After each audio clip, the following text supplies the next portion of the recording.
The first arrivals day, Eve had felt exactly as she was supposed to. She hadn't had to fake the warmth in her voice or the welcome on her face. Even her nervousness was the kind to be approved of. It showed a proper sense of responsibility.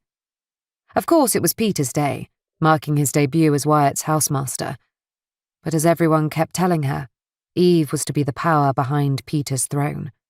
And she'd found the idea flattering, as well as amusing, because everything had seemed possible. Exactly as it was supposed to, on the first day of a new school year. Arm in arm, she and Peter had waited brightly on the steps of Wyatt House, watching as the funeral procession of SUVs slunk up the Chestnut Avenue.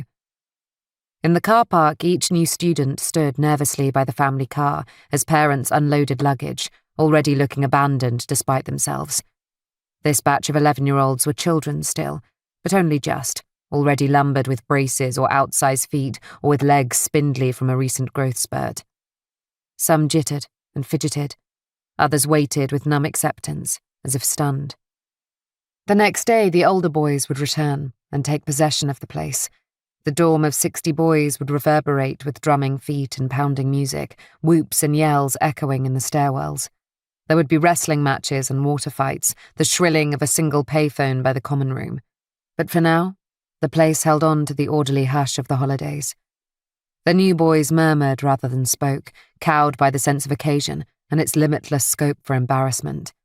The parents kept up a cheerful patter, one or two mothers trying to hide a treacherous welling in their eyes.